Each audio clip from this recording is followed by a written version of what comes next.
د الله رب العزت یو نوم دی یا وهاب. د دې وظیفه که تاسو شروع کړه که نه نو دا ټوله دنیا به تاسو پسې منډې وهي.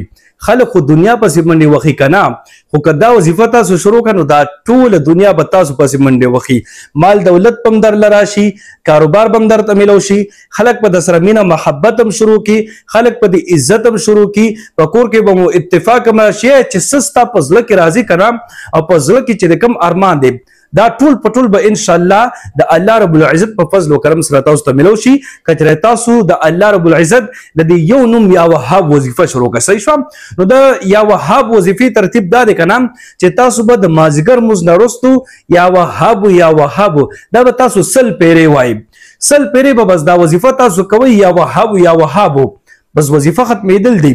چې څو ورځې تاسو دا وظیفه وکړئ که نه هر څه به درته انشاءالله د الله رب العزت په فضل و کرم سره ملو شي. او ډیره بهترینه وظیفه ده. دا مولانا بجلیګر رحمت الله علیه ښودلې ده، وایي دا یا وهاب وظیفه تاسو کوئ دا ټوله دنیا به تاسو پسې منډې وهي.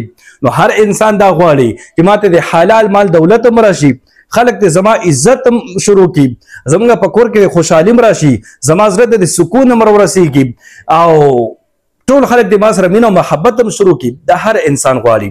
نو که تاسو دا غواړئ چې ماته دا ټول هر څه ملو شي که نه بس یا وهاب د دې وظیفه تاسو شروع کړئ. آسان هم ده، مجرب هم ده، هېڅ وخت هم پرې نه لګي. اوس دا لازمي هم نه ده چې تاسو بس په یو ځای کې ورته ناست یو دا وظیفه تاسو کوئ. نه لازمي نه ده. بس چې تاسو مونځ وکړئ که نه په روانه هم دا وظیفه تاسو کولی شئ. نو ډیره اسانه وظیفه ده، ډیره مجربه وظیفه ده او ډیره قیمتي وظیفه ده. نو ټولو ته گزارش دی چې دا وظیفه تاسو په خپل هم شروع کړئ. مازدیګر لمونځ نه پس 100 پیرې یا وهاب دا خپل هم تاسو شروع کړئ او نور مسلمانانو سره د ثواب په نیت باندې دا ویډیو هم تاسو ډیره شیر کړئ چې ټول مسلمانان دا وظیفه زده کړي، دا شروع کړي او تاسو ته دعاګانې کوي. الله رب العزت مو آباد ساته. دعاګانې کوي، دعاګانې به کوو. الله په امان.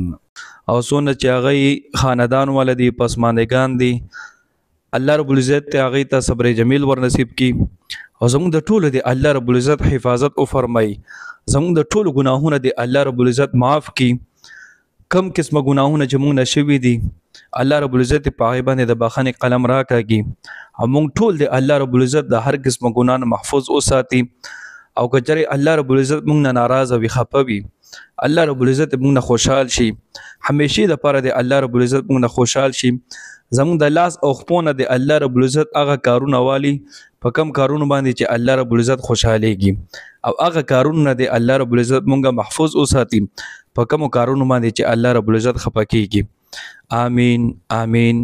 السلام علیکم ورحمت الله وبرکاته.